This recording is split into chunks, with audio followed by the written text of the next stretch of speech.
Y sabemos que la mano de Él sigue extendida y es nuestro asidero para que nosotros podamos mantenernos de pie y firmes, cumpliendo el plan y el propósito que Él ha establecido con nosotros, con esta casa, para la gloria y para la honra de nuestro Señor Jesucristo.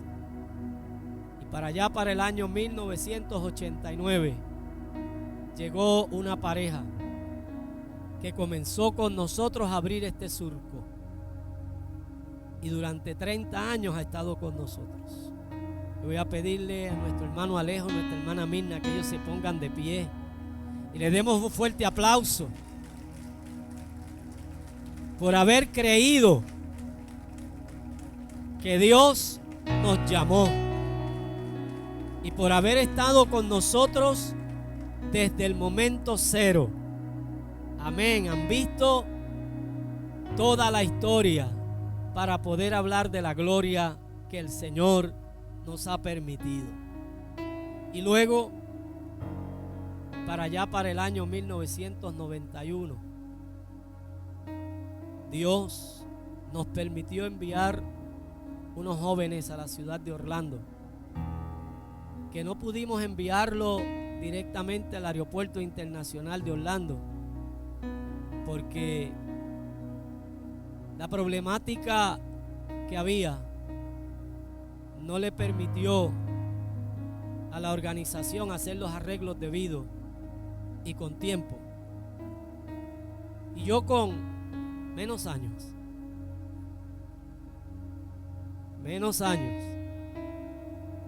me impuse un poquito sobre los que tenían más años en la organización y dije, a estos muchachos hay que enviarlos para allá, ellos están motivados, ya se ha hecho todo para que estén allá. Y con el pastor Justo Feliciano comencé a buscar la forma y la manera de enviarlos, pero no había manera de enviarlos por Orlando, los pasajes estaban demasiado caros, era para temporada alta. Y allá hice los arreglos y le dije, pastor Justo, conseguí unos pasajes bien económicos, pero no por Orlando, por Miami. Y él me dijo, envíalos para acá. Fueron más de 50 jóvenes que enviamos para allá. Y él coordinó con el pastor de jóvenes de su iglesia, pastor Tommy Moya, que para ese entonces también tenía menos años.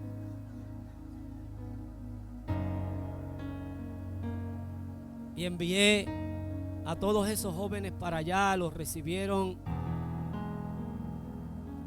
allá en la ciudad de Miami, Florida, y de allí subieron para Orlando. Celebraron aquel congreso extraordinario y todos los jóvenes vinieron encendidos de allá. Vinieron con una nueva mentalidad. Y vinieron hablándome del pastor de jóvenes Tommy Moya, y a él le estuvieron hablando del pastor Richard González. Y ese mismo año volé con el hermano Carlos Rodríguez hacia Orlando para hacer lo que el Señor nos había mandado hacer, buscar los recursos económicos para nosotros poder desarrollar lo que hoy es Comunidad Cristiana Restauración. Y allí conocí al pastor Tommy Moya, pastor de jóvenes, jovencito como ahora, con menos años en aquel entonces, pero jovencito como ahora, menos que yo. Valga la claridad, ¿verdad? La aclaración. Y de ahí el Señor nos unió en una amistad, en una hermandad, y en un carrito que tenía, aquel carrito que no tenía aire acondicionado en la Florida, imagínense. El hermano Carlos y yo salíamos a comprar y hacíamos aquellas compras para venir a vender aquí a Puerto Rico, para sacar los jóvenes, para sacar los fondos y levantar lo que hoy es. Por eso hay que conocer la historia de esta casa. Y llenábamos aquel carro, el baúl, los asientos de atrás, los asientos de adelante, las cosas estaban encima de Carlos, encima de mí. hasta llegar al aeropuerto. Y allí vaciábamos, porque antes no había limitación para usted traer equipaje. Y traíamos tantas cosas para acá. Y luego el pastor Moya llegó hasta esta casa. Y de ahí comenzó la bendición de compartir con nosotros este ministerio y esta historia, prácticamente en pañales de esta casa, en pañales de esta iglesia. Y fue para el año 1996 que el Señor, en un culto especial, casi era un congreso, porque el pastor Moya se trajo de allá todo su ministerio de adoración. Aquellos hermanos que todavía están aquí, que fueron parte de aquella historia, de aquel entonces, aquellos cultos extraordinarios allí. En medio de una predicación, Dios lo detuvo y lo comprometió para que estuviera con nosotros. Y cada 6 semanas volaba a Puerto Rico para bendecir esta casa, para preparar un liderato, para formar lo que hoy nosotros somos, para la gloria del Señor, con la bendición de este instrumento de Dios, que sigue siendo el mismo hombre ungido de Dios, el mismo hombre llamado, porque el llamado de Dios es irrevocable, la unción de Dios es irrevocable, y el peso de esa gloria y de esa gracia todavía está sobre sus hombros. Y para mí es un honor, es un placer poder tener hoy, exponiendo el mensaje de la palabra, después de 30 años de existencia y después de 3 décadas, ¿verdad? Se oye mejor tener aquí pastor Tommy Moya con su esposa Janet, que hoy puedan compartir con nosotros y celebrar juntamente lo que juntos prácticamente comenzamos, para la gloria y la honra del Señor. Así que nos ponemos de pie y con un fuerte aplauso recibimos al hombre de Dios, pastor Tommy Moya. Aleluya. Se pueden sentar, amados. Lucas Márquez dice: Dios perdone al que me introdujo y a mí por haberlo disfrutado tanto. ¿Cómo están? Qué gozo estar con ustedes. 30 años. ¡Wow! Qué tremendo, ¿no? ¿Cuántos se acuerdan de lo que estaban haciendo hace 30 años atrás? A mí hasta se me había olvidado algunas de las cosas que el pastor dijo, como ir a buscar a los jóvenes a Miami. Yo creo que eso fue lo único que se me olvidó, porque el viaje es tan largo que uno no quiere ir para allá abajo. Entonces fuimos porque estábamos convencidos de que algo Dios tenía en ese momento. Imagínense, 30 años atrás ese congreso se llamó Arrebatando el Reino. Y allí marcamos a una generación por la gracia de Dios, y hoy ver todo lo que Dios ha hecho a través de estos 30 años, 3 décadas, como le decía el pastor ayer, para mí, para mi esposa Janet, es un inmenso gozo estar aquí con ustedes y celebrar este tiempo tan especial como lo es un aniversario de una congregación que puede decir que desde que comenzó hasta el tiempo presente ha disfrutado de una familia pastoral que le ha servido con amor, que le ha servido con compromiso, y que usted puede decir sin que le quepa ninguna duda que usted tiene una pareja enviado por Dios a ustedes. Usted lo puede decir conmigo.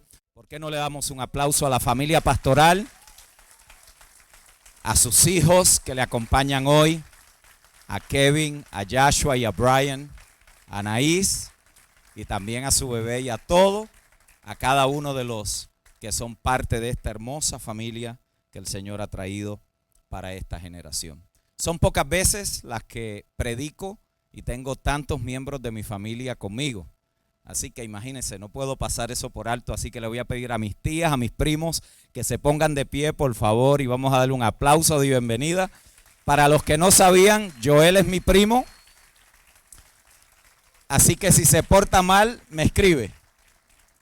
Qué bueno, gracias por estar aquí, mi tía Wilda, mi tía Titi, Anabel y Joel, y qué gozo poderles tener aquí. Yo creo que es la primera vez, si no la segunda, que están todos juntos en algún momento. Creo que la primera fue en Orlando y ahora acá también con ustedes. Se pueden sentar. Vamos a entrar en materia de trabajo, mis amados. Mateo capítulo 1. Vamos allí al verso 1 hasta el 17, pero no vamos a leer todos esos versos porque lo que quiero es señalar 3 versos en particular para poder establecer lo que quiero compartir con ustedes hoy de la palabra del Señor. Mateo capítulo 1, verso 1 al 17, quiero que le presten atención al verso 1. Dice: libro de la genealogía de Jesucristo, hijo de David, hijo de Abraham. Así que vaya conmigo de igual manera al verso 16 y 17, que dice: y Jacob engendró a José, marido de María, de la cual nació Jesús, llamado el Cristo. Y el verso 17, de manera que todas las generaciones desde Abraham hasta David son 14, desde David hasta la deportación a Babilonia 14, y desde la deportación a Babilonia hasta Cristo 14. La palabra del Señor está bendecida. Es imposible, mis amados hermanos y hermanas, celebrar algún tipo de aniversario y no mirar simultáneamente hacia el pasado y hacia el futuro. Todos lo hacemos cuando estamos celebrando nuestros aniversarios de boda, cuando estamos celebrando nuestro cumpleaños, y cómo no lo vamos a hacer cuando estamos celebrando 3 décadas o 30 años de aniversario de la Iglesia Comunidad Cristiana Restauración. Es imposible llegar a este momento y no pensar en 30 años de servicio a una comunidad. Es imposible llegar a este momento y no pensar en 30 años de ministerio pastoral. Es imposible llegar a este momento y no pensar en las vidas que han sido transformadas en este lugar. Es imposible llegar a este momento y no contar las victorias, los fracasos, los aciertos y los desaciertos que se han vivido durante 30 años de ministerio de esta iglesia. Pero también es imposible no pensar en 30 años de la fidelidad del Señor para Comunidad Cristiana Restauración. 30 años no son poca cosa. Muchas cosas se viven, muchas cosas se experimentan en 30 años y ustedes no son la excepción. Y cuando leemos esos versos que le dimos lectura al principio, y por causa de tiempo y porque alguno de esos nombres es difícil hasta pronunciarlos, es imposible que nosotros no veamos que en esos 17 versos del capítulo 1 del Evangelio, según Mateo, están contenidos los principios que yo quiero considerar con ustedes hoy en su aniversario.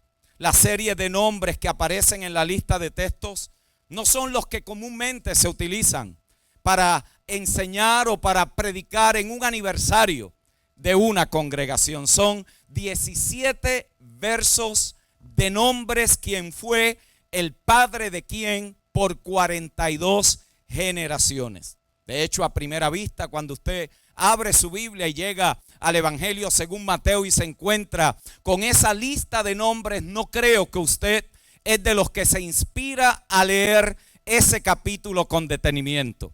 Piense por un momento, ¿cuándo fue la última vez que usted dijo: gracias, Señor, por haberme hablado a través de la genealogía?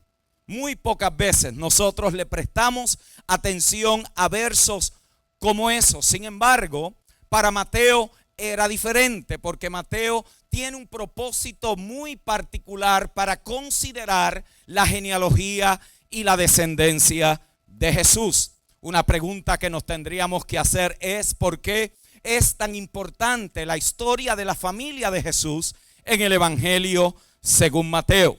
Y la importancia está en que la genealogía de Jesús para Mateo tiene 2 propósitos particulares. Número 1, Mateo quería que sus lectores entendieran y conocieran quién era Jesús.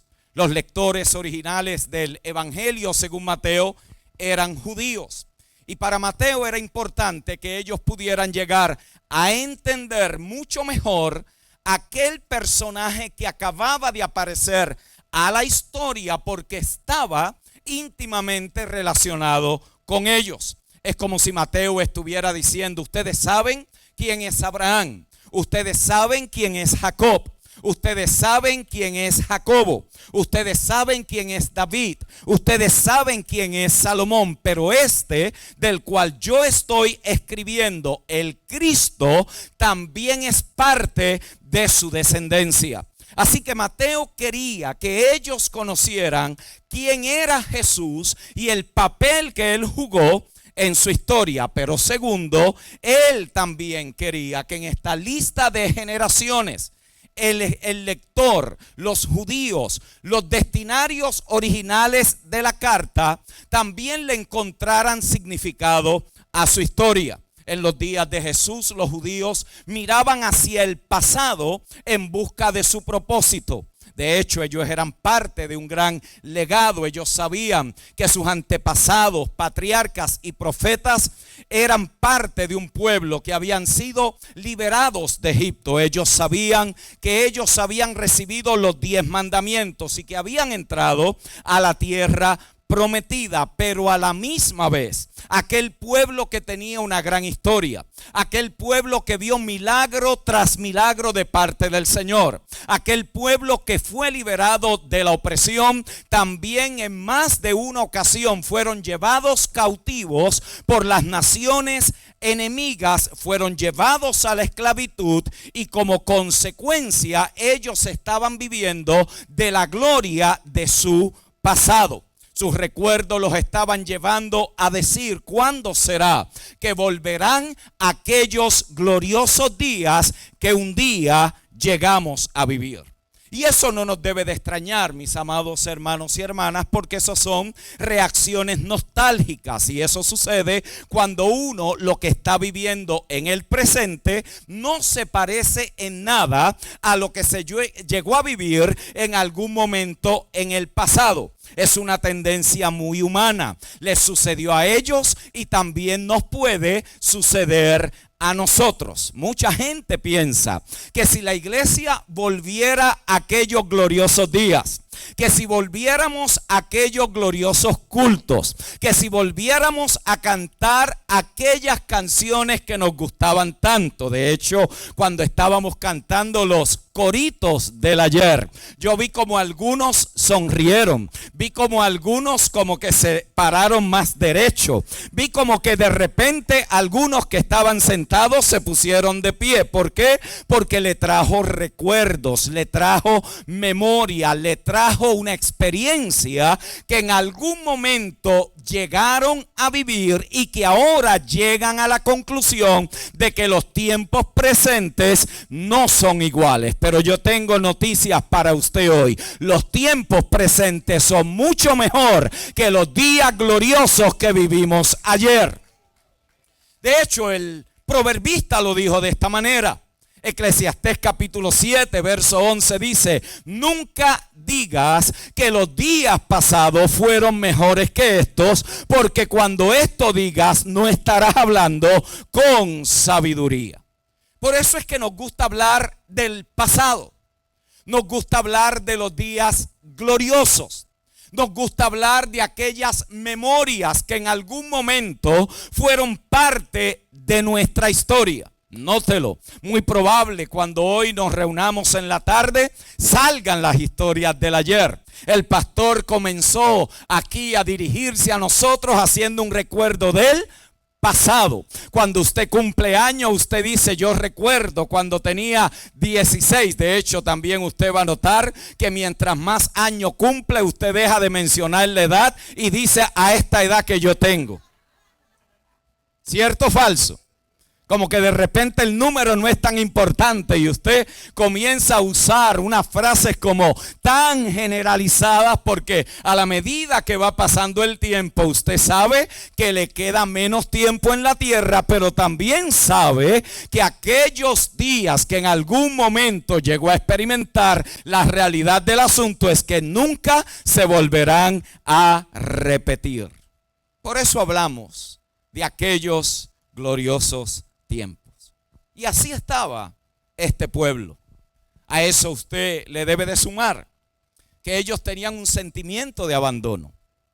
Ellos tenían una sensación de que Dios los había dejado, que los romanos ahora los estaban oprimiendo y afligiendo, porque ya Dios no estaba con ellos. Los rituales, el culto en el templo, todas las ofrendas parece que no estaban aplacando ni causando nada acerca de lo que ellos habían leído en los profetas de la venida de un poderoso Mesías que vendría a liberarlos de la opresión de Roma. Ellos tenían un sentido de abandono. Sin embargo, Mateo quiere lograr con esta larga genealogía de que sus lectores puedan entender que el sentido de la historia no está en el pasado, sino que está en el presente. Por favor, présteme atención, porque esto es uno de estos mensajes coyunturales. Es uno de esos mensajes que nos ayudará a entender nuestra historia, pero a la misma vez no nos podemos quedar allá, porque lo que Dios tiene para Comunidad Cristiana Restauración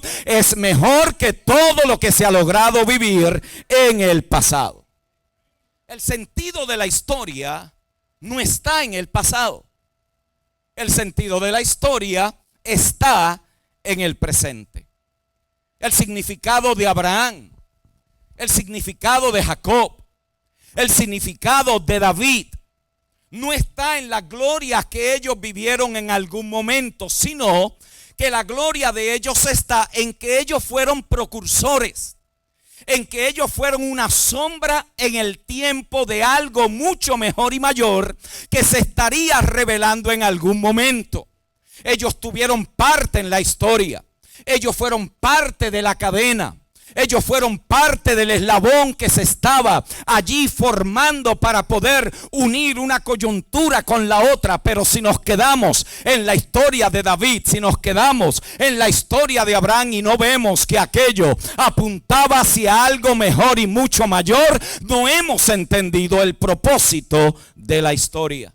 De hecho, el escritor de la carta a los hebreos les dice también a los creyentes o a los judíos que habían creído en el capítulo número 10, verso 10 y 12, les dice los profetas que profetizaron, o mejor dicho, Primera de Pedro 1, Primera de Pedro capítulo 1 verso 10 al 12 dice: los profetas que profetizaron de la gracia destinada a vosotros inquirieron y diligentemente indagaron acerca de esta salvación, escudriñando qué persona y qué tiempo indicaba el Espíritu de Cristo que estaba en ellos, el cual anunciaba de antemano los sufrimientos de Cristo y las glorias que vendrían tras ellos. A estos se les reveló que no para sí mismos, sino para nosotros administraban las cosas que ahora os son anunciadas, por lo que os han predicado el evangelio por el Espíritu Santo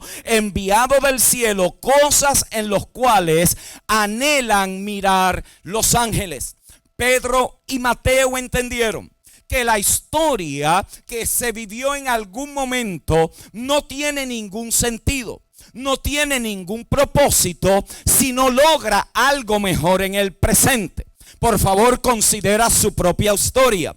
Si usted hoy está en un estado emocional, si usted hoy está en un estado de salud, si usted hoy se encuentra sumergido en una nostalgia porque hoy las cosas no son como ayer, entonces desde el momento que usted comenzó a pensar de que lo que pasó no se vuelve a producir, desde ese momento en adelante usted ha comenzado a morir. Por eso hay personas que prefieren estar hablando de quienes ellos fueron en el pasado y no las personas que Dios ha hecho hoy a través de la historia que le ha tocado vivir. Por lo tanto, Mateo sabía que estos judíos tenían la tendencia de estar mirando el pasado, que ellos querían encontrarle propósito, que ellos querían encontrarle significado a todo lo que habían vivido antes. Y Mateo escribe para decirle que todo lo que sucedió antes tenía un solo propósito, y el propósito era que a través de todas esas generaciones la simiente que Dios había prometido fuese perseverada hasta que llegara el nacimiento del Salvador del mundo. Así que las dos razones de Mateo para comenzar el evangelio que él escribe con una genealogía es la que debe de informar los 30 años de aniversario de la iglesia cristiana, comunidad cristiana, Restauración. Primero, ¿por qué nos debe de informar? Nos debe de informar como iglesia porque nosotros también nos formamos y nos identificamos por nuestra historia. En otras palabras, es imposible no pensar en dónde hemos estado. Es imposible. Sería un acto cruel que en un aniversario no se recuente una historia. Sería un acto cruel cuando nosotros cumplimos años no hablar de los años que nos antecedieron. ¿Por qué? Porque no sabemos lo que está por delante. Lo único que tenemos como referencia es que lo que ya hemos vivido, lo que ya hemos hecho, lo que ya hemos experimentado. Así que es importante para nosotros como iglesia poder entender que nuestra vida como congregación, nuestra vida como creyente se informa por causa de la historia que nos ha formado. Y segundo, el significado de esa historia está determinado por el futuro, o dicho de otra manera, hacia dónde nos está dirigiendo nuestra historia. No solamente dónde hemos estado, sino hacia dónde nos estamos dirigiendo. Consideremos ambas propuestas según el Evangelio de Mateo. Consideremos primero el pasado. Note que la fe en Cristo que usted y yo profesamos no se formó y tampoco se sostiene en un vacío. Nuestra fe se informa de un conjunto de escritos que datan de miles de años. Considere eso por un momento. Usted tiene ahí una Biblia o digital, o tiene una Biblia impresa, o tiene algún tipo de manual bíblico que data de miles de años de historia. Eso no se escribió ayer, eso no sucedió el siglo pasado, eso no se escribió en lenguaje español. Eso ni siquiera se consideró que iba a llegar hasta nosotros. Ese es el resultado de la diligencia de hombres que documentaron, inspirados por el Espíritu Santo, canonizando lo que hoy nosotros le llamamos la Biblia, y que por medio de la invención de la imprenta llegó hasta nuestras manos.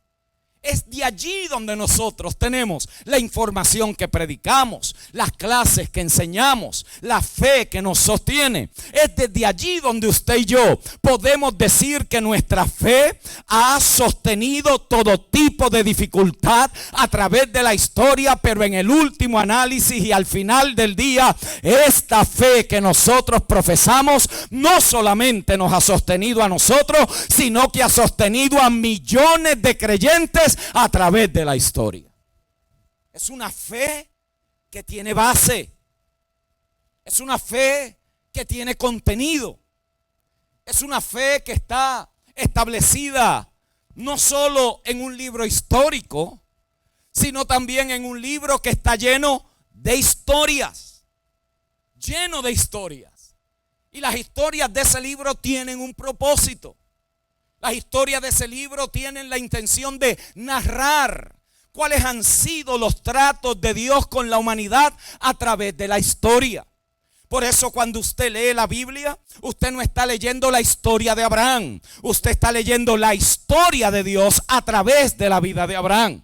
Cuando usted lee la Biblia, usted está leyendo un documento que nos ha sido dejado como un legado de nuestra fe en cuanto a cómo Dios ha intervenido en la historia humana para al fin llegar a manifestar y cumplir el eterno propósito que Él se había propuesto en Cristo. Es una fe que se informa por historias. Es una fe que se sostiene a través del tiempo. Es una fe que está allí, escrita y declarada en el texto bíblico, cuando leemos acerca del nacimiento de Isaac, de la zarza ardiente, del abrir y el cruzar del mar rojo, cuando leemos de David y también leemos de Goliat. Por eso es que es por causa de la Biblia que nosotros hoy, 21 siglos después, podemos hacer un recuento y una narrativa del nacimiento del Salvador del mundo, tal y como lo vivieron los primeros que recibieron esa historia. Piense por un momento todo lo que a nosotros nos ha antecedido. Por eso es que la Biblia nos invita a que nosotros recordemos la historia que informa nuestra fe, que las recordemos. Por eso es lo importante de venir al estudio, de venir a la predicación, de reunirse con los hermanos, de pasar tiempo en la lectura de la Escritura, de pasar tiempo escuchando predicación, de pasar tiempo estudiando la Biblia. ¿Por qué? Porque allí usted va a encontrar lo que nuestros antepasados vivieron y cómo eso se relaciona a las realidades que vivimos en nuestro tiempo hoy. Por eso el escritor de la carta a los hebreos, en un momento lleno de tensiones y aflicciones para los hebreos que habían sido iluminados y estaban ahora considerando volver atrás, les escribe en el capítulo 10, verso 32: pero traed a la memoria los días pasados, en los cuales después de haber sido iluminados, sostuvisteis gran combate de padecimientos. Mis amados hermanos y hermanas, así como los personajes que componen la historia bíblica han tenido un recuento a través de los siglos de cómo Dios fue fiel para ellos en momentos determinantes de su historia, así también para Comunidad Cristiana Restauración se debe de entender cómo nuestra historia ha sido influenciada por lo que Dios ha hecho a través del tiempo. Ustedes no llegaron aquí ayer. Por supuesto que de los originales quedan pocos. No nos debe de extrañar. Muchas cosas suceden en 30 años. Quizás usted lleva 5, quizás lleva 3, quizás lleva tan poco como un año o un mes, o apenas nos visitó la semana pasada por primera vez. Algunos llevan 20, otros llevan 25. Unos, como dijo el pastor José, llegaron con pelo negro y hoy tienen pelo blanco. No todos llevamos la misma calidad o cantidad de tiempo en esta congregación. Sin embargo, si usted llegó la semana pasada, usted lleva aquí 30 años, usted tiene que en algún momento determinado hacerse parte de esta historia. ¿Por qué? Porque es esta historia la que informa la trayectoria de lo que Dios ha querido hacer con la Comunidad Cristiana Restauración. Por eso es que la recordamos. Recordamos, y cómo no hacerlo, la cantidad de veces que se salió para evangelizar en esta comunidad. ¿Cómo no nos vamos a acordar de las veces que se salió por las calles, las veces que se hizo trabajo personal, las veces que se hacían cultos en la casa? ¿Cómo no recordar aquellos días cuando la iglesia se movilizaba y había una pasión extraordinaria para que otros también conocieran de Cristo? ¿Cómo no recordar si eso es parte de nuestra historia?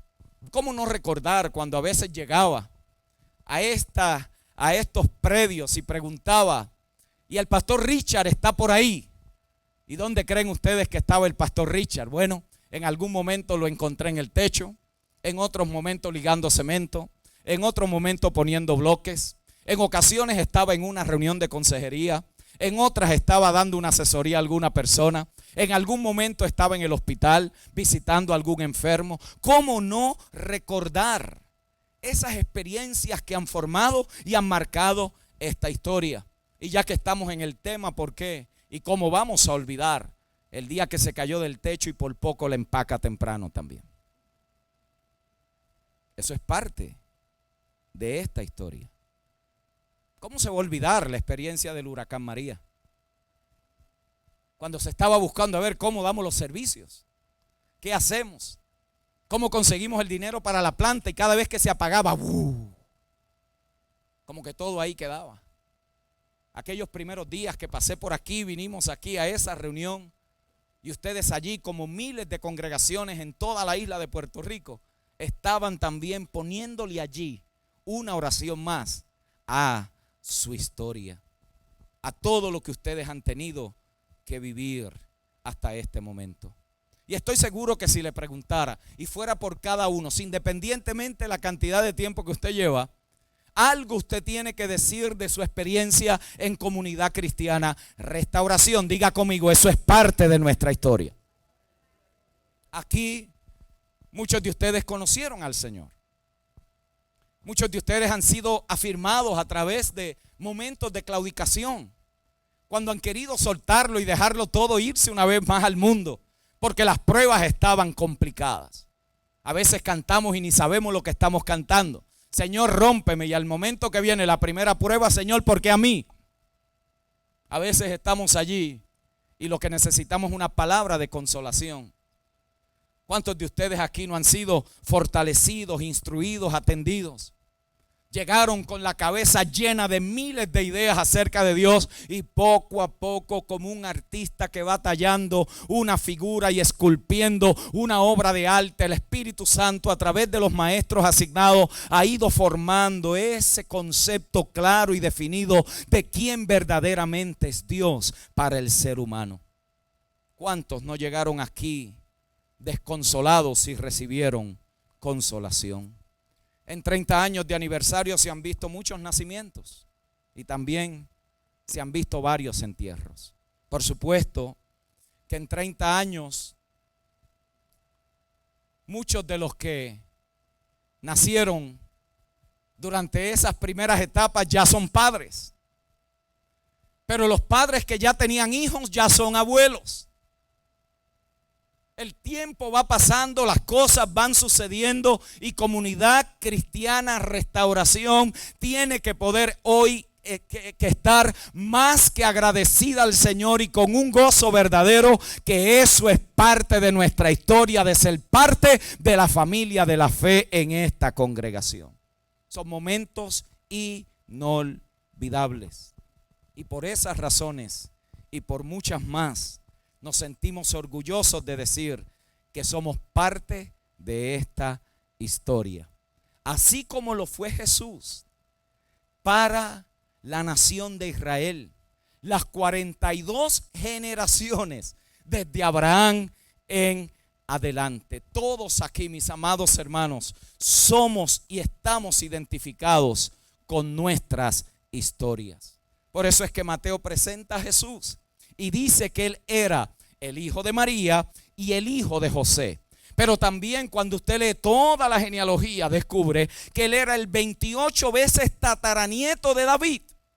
Por lo tanto, había que hacer un registro, porque si se iba a documentar de que Dios había venido en carne, tenía que haber un registro. Si se va a decir que Dios ha sido fiel, Comunidad Cristiana Restauración tiene que mirar al pasado y decir: gracias Dios, porque cuando creíamos que todo había terminado, apenas descubrimos que tú estabas comenzando algo mejor y mayor en nuestras vidas. ¿Habrá alguien aquí que puede decir amén a eso?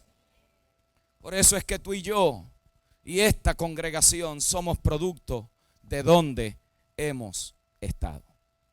Y Mateo sabía eso.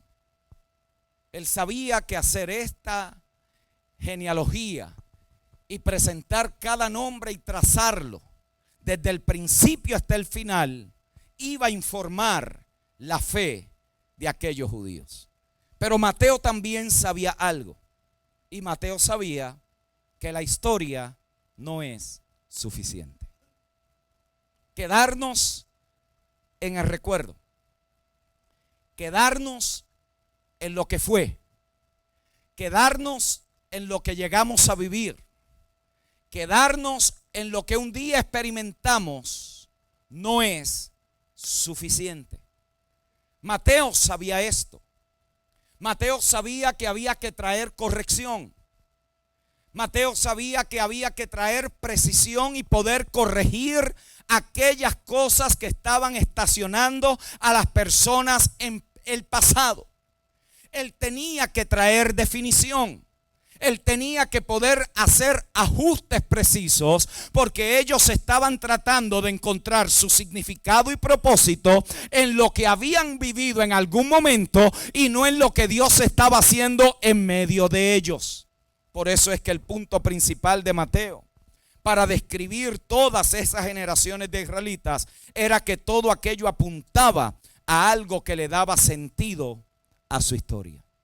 Por lo tanto, mis amados hermanos y hermanas, podemos aprender mucho del pasado, pero su función más importante no es lo que llegamos a vivir en algún momento, sino hacia dónde nos está dirigiendo esa historia.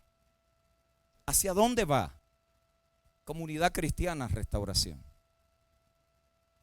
¿Qué se ve en los próximos 5, 10, 15 años? De cara al futuro que vemos, ¿qué nos inspira a venir aquí?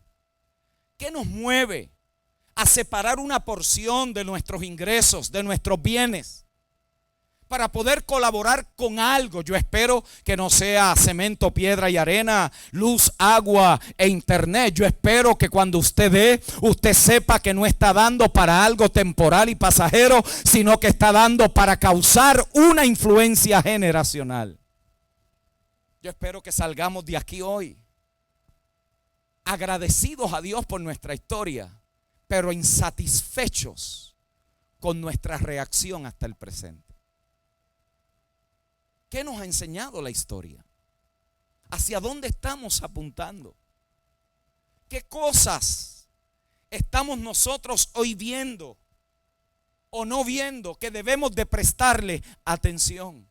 Jesús fue claro con sus discípulos. Él les dijo a sus discípulos que recordaran continuamente lo que él había hecho, pero también dirigió su atención a la tarea futura determinante y precisa de ir y hacer discípulos a todas las naciones. Jesús nunca permitió que sus discípulos se estacionaran en el pasado. De hecho, les llegó a decir: cosas mayores que las que yo hago, vosotros haréis. Continuamente los estaba retando. Y luego de la resurrección, cuando los discípulos hicieron allí un tabernáculo en Jerusalén y por 8 años se mantuvieron como una iglesia que estaba allí sirviendo a Dios, pero no influenciaba a nadie, de repente vino una gran persecución, y lo que usted y yo hoy conocemos del evangelio se debe a aquel sacudimiento que vino por causa de la persecución. Dios nunca ha querido que nos estacionemos en lo que ya hemos realizado. Porque el propósito de la historia no es que nos quedemos en el pasado, sino hacernos la pregunta: ¿hacia dónde nos está dirigiendo el Señor? Y hay 5 peligros que nosotros debemos de prestarle atención. Cuando una persona, un líder o una congregación se estancan en el pasado, se estancan en lo que un día fue. Esto pasa a nivel personal, esto pasa a nivel matrimonial, esto pasa a nivel congregacional, esto pasa a nivel profesional, esto pasa a nivel comunitario, esto pasa a nivel nacional. Cualquier cosa que nos detenga a nosotros en el pasado es un peligro que nosotros debemos de enfrentar. Y estas 5 cosas nos van a ayudar a identificar dónde es que estamos. Número 1, cuando nosotros nos quedamos estacionados en el pasado, hacemos del pasado un ídolo. Idolatramos el pasado. Por eso hay gente que no tiene nada nuevo que hablar, no tiene nada fresco que decir, no tiene nada que lo inspira, que lo motiva. La vida para ese tipo de personas se ha convertido en ¿qué? En una rutina cansante, desgastante y drenante de energía. Son personas que usted habla inmediatamente los llevan a 20 años atrás, 30 años atrás. Sin embargo, mis amados hermanos, si vamos a ser una iglesia de influencia generacional, le damos gracias a Dios por la historia, pero no vamos a idolatrar nuestro pasado. Ya el pasado cumplió su propósito. Aquello tuvo su tiempo. Aquello marcó las vidas. Pero hoy tenemos mucho más por delante que lo que jamás nos imaginamos en aquellos gloriosos días. No podemos idolatrar el pasado. Cuando nos quedamos estancados en el pasado también es una evidencia de que la identidad está mal ubicada. Que la identidad está mal ubicada. Lo que se dice con nostalgia, con pena, con pesar. Y no apreciamos las oportunidades que tenemos hoy. No apreciamos lo que se nos ha puesto en la mano. No apreciamos que los cambios que estamos experimentando, mientras que son retantes, son cambios masivos.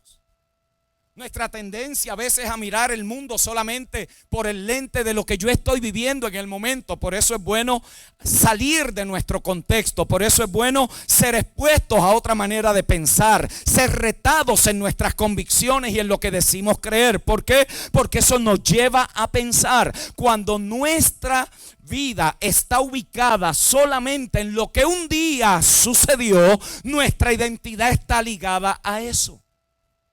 No a Cristo. No a Dios.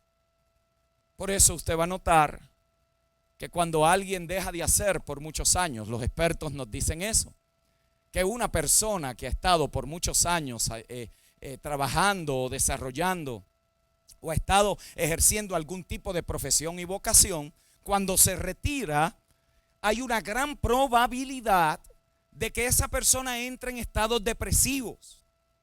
¿Por qué? Porque la identidad de esa persona la amarró a lo que estuvo haciendo por tantos años. Así que ya no es el maestro que enseñaba, ya no es el programador que programa, ahora es el retirado, y a nadie le gusta ese tipo de etiqueta. Mira, ahí va el que se retiró. No, eso no llena a nadie de placer. Pero cuando alguien te dice, ahí va el maestro. Uy, sí, yo soy el maestro, el empresario. Soy la persona que trabajó.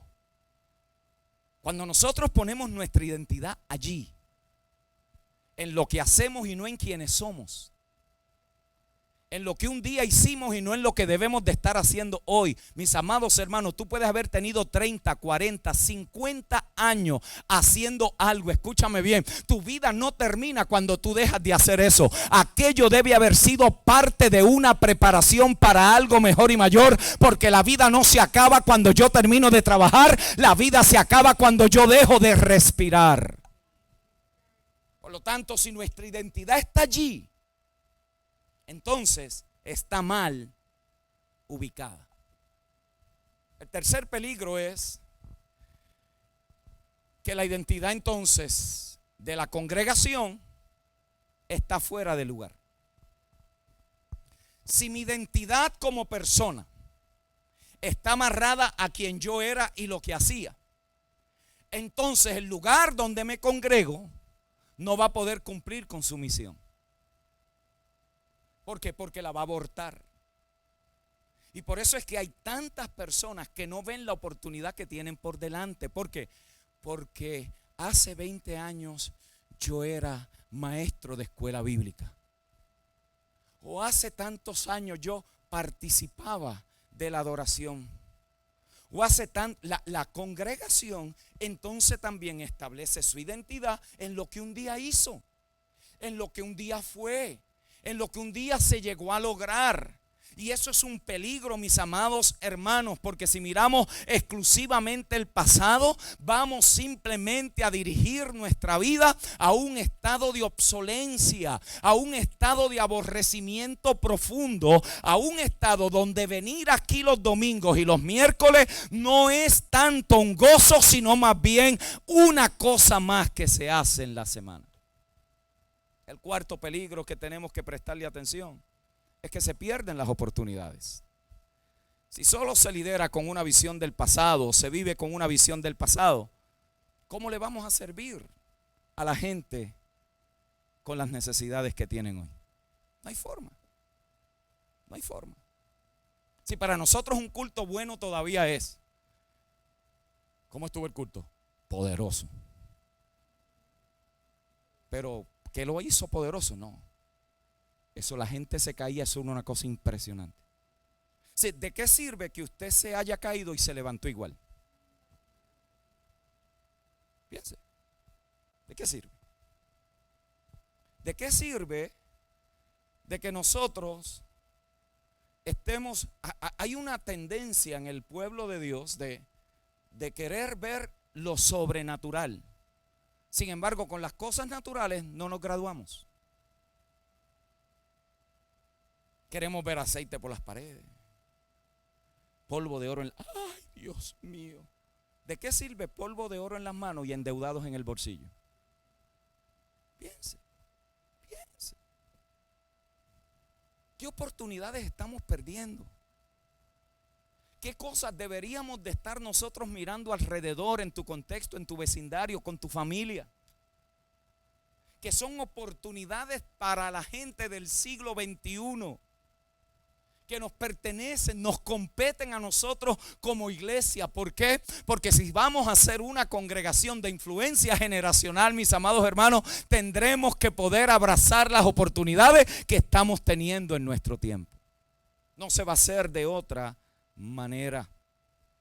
No se puede lograr de una forma distinta. Y por último, en estos 5 peligros, el último es que cuando nos quedamos estacionados en el pasado, no vamos a poder reproducir los líderes del presente.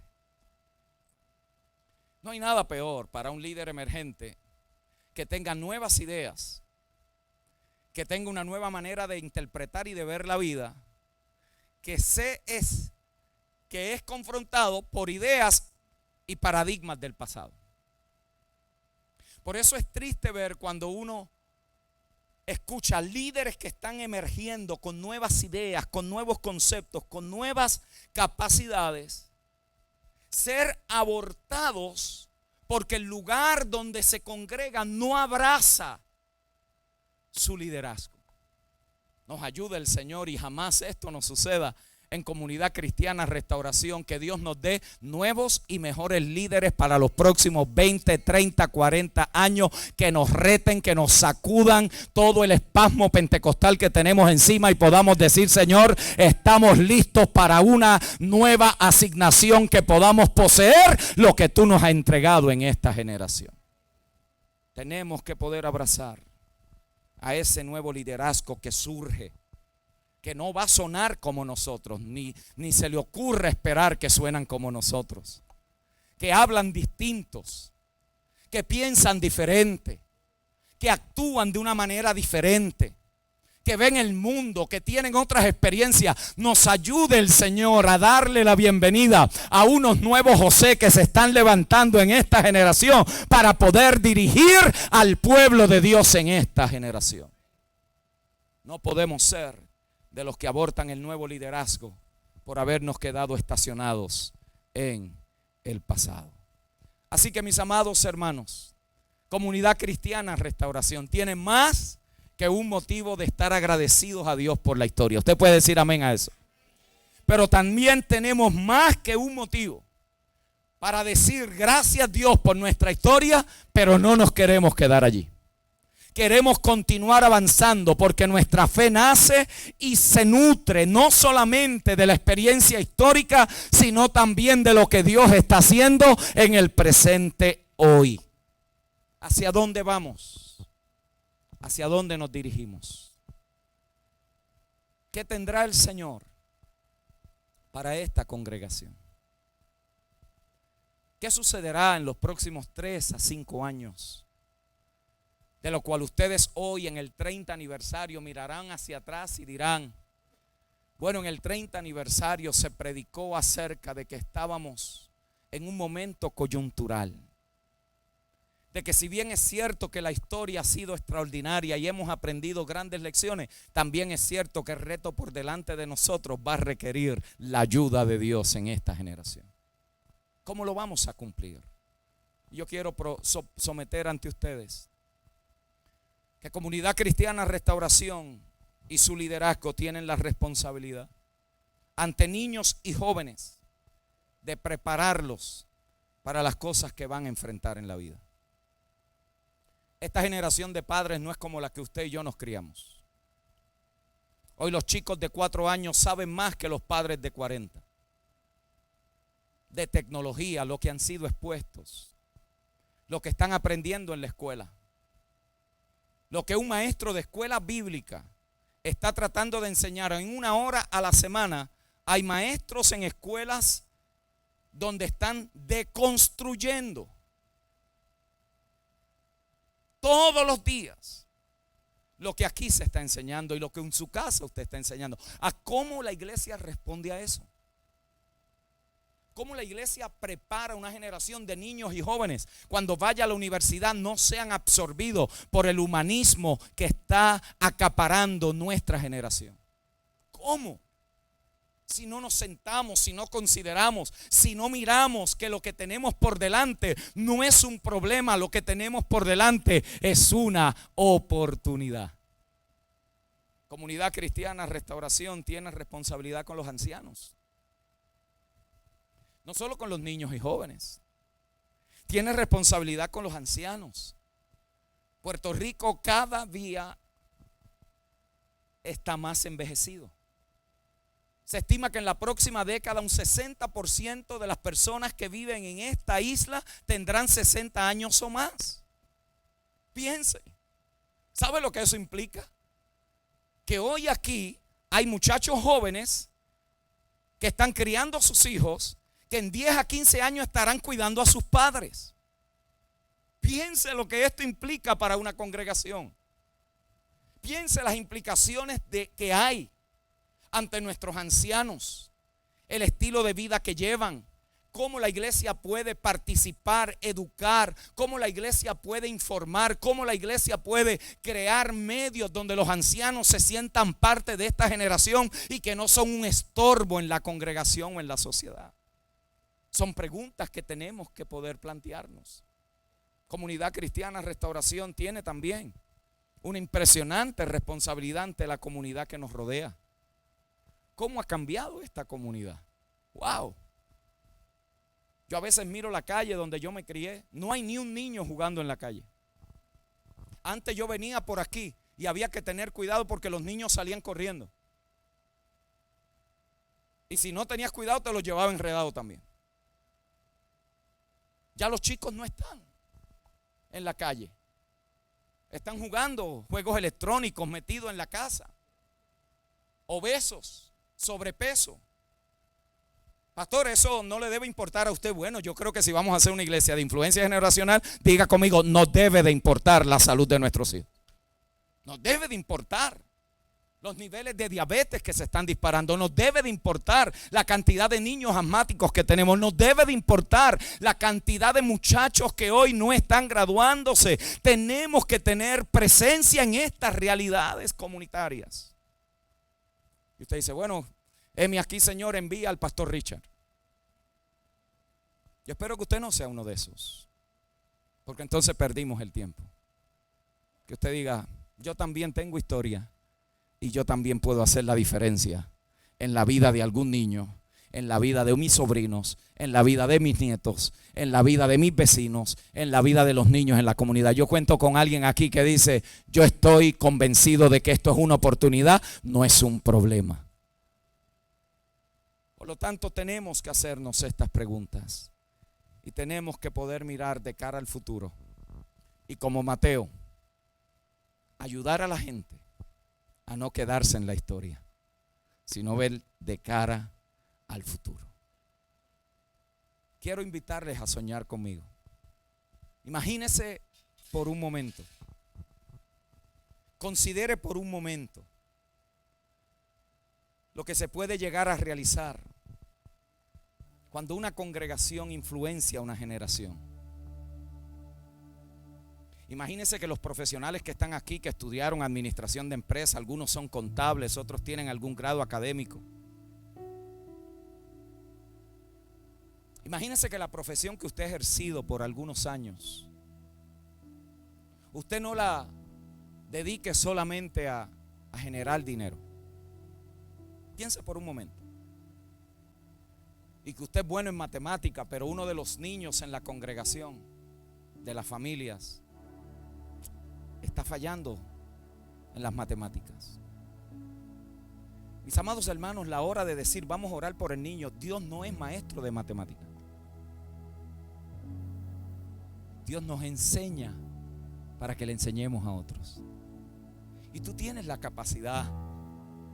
Y así cansado como llegas a las 5 de la tarde de haber soportado todo eso, pero la iglesia creó una estrategia. Usted es parte de la solución y va a la casa de ese hermano, de esa hermana, de ese vecino, de esa vecina, de ese familiar o de ese amigo en el trabajo y le dice: ¿sabes qué? Yo tengo un grado en matemática, yo soy contable, yo trabajo con alguna de estas cosas todos los días, yo quiero ayudar a tu niño. ¿Qué te parece si nos reunimos por los próximos 90 días, una vez por semana, para ayudarle a que pueda superarse en esas materias que tiene deficiencia? ¿No creen ustedes que estamos influenciando una generación?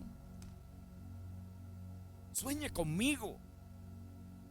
¿Qué podría pasar?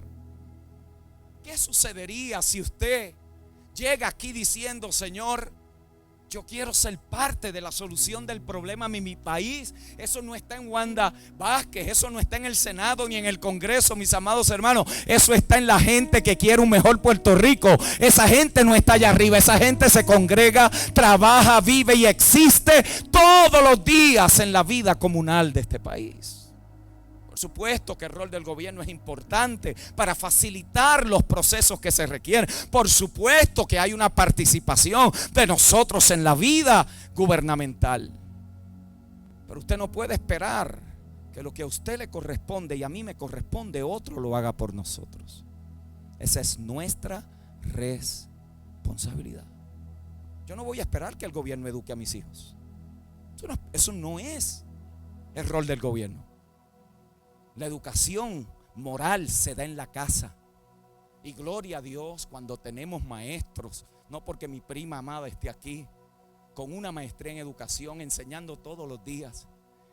Y la miro los otros días a los rostros y le digo: ¿a ti te apasiona enseñar? Y me dice: me encanta enseñarle a los niños. Y le digo: ¿y desde cuándo lo descubriste? Y me dice: siempre fue una pasión que tuve. Usted sabe que usted no entra a una vocación como esa porque va a salir millonario, ¿cierto? Usted lo sabe. Usted entra allí porque hay una pasión que te consume, que a veces no sabemos ni cómo, ni por qué, ni de dónde viene. ¿Y sabes qué? Es Dios diciéndole a esta generación: yo tengo gente que puedo amar a otros a través de ellos. ¿Qué pasaría con un equipo de tutores que hagan un escaneo por la comunidad y el vecindario y digan: este problema nosotros podemos traer solución? Imagínese por un momento qué sucedería si las damas, las mujeres jóvenes, empiezan a hacerle modelaje a las chicas que se están formando. ¡Wow! ¿Qué pasaría? ¿Cómo podríamos disminuir la cantidad de adolescentes que quedan embarazadas?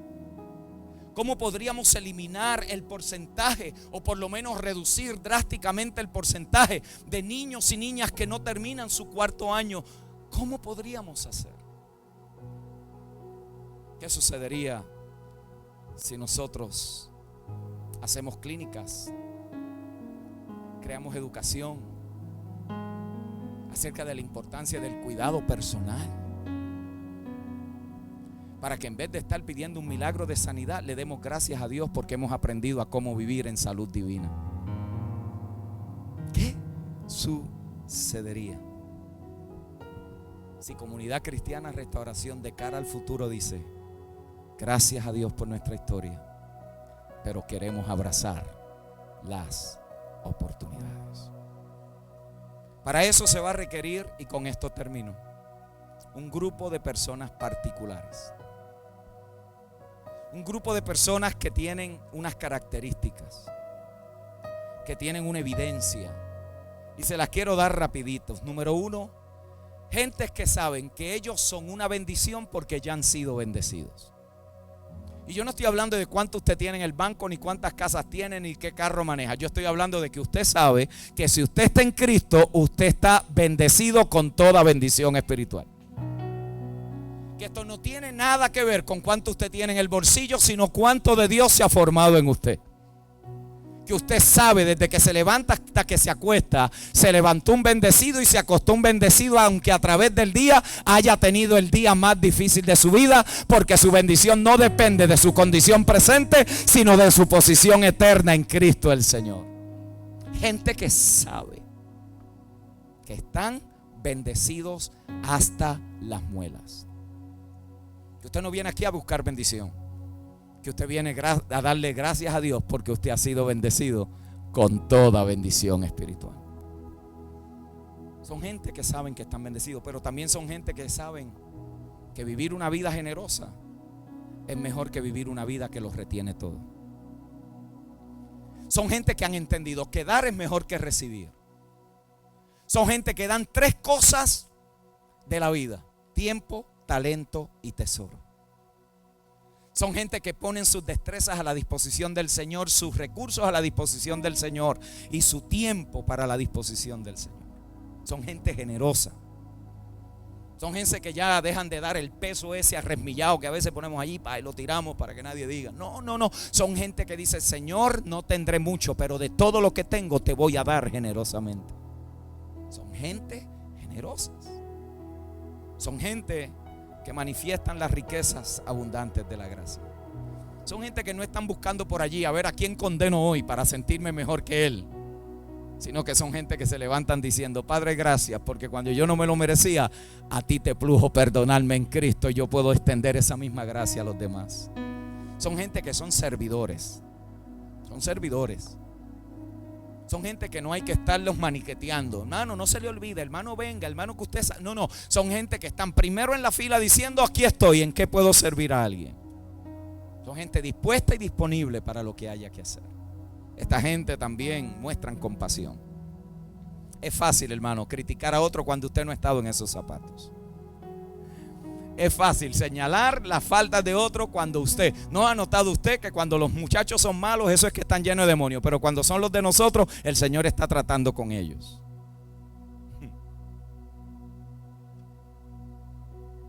Se nos acaba la compasión cuando tiene que ver con el otro. Gente compasiva, gente que mira a las multitudes y en vez de decir ese montón de pecadores, miran a las multitudes como que no tienen pastor. Son gente que son respuesta al problema.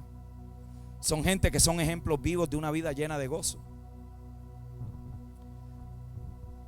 ¿No le ha pasado que usted ha llegado lo más bien a hablar con una persona y sale con los mismos dolores que tiene la persona? El problema no es los dolores que tiene la persona. El problema es que esa persona dice que es de Dios.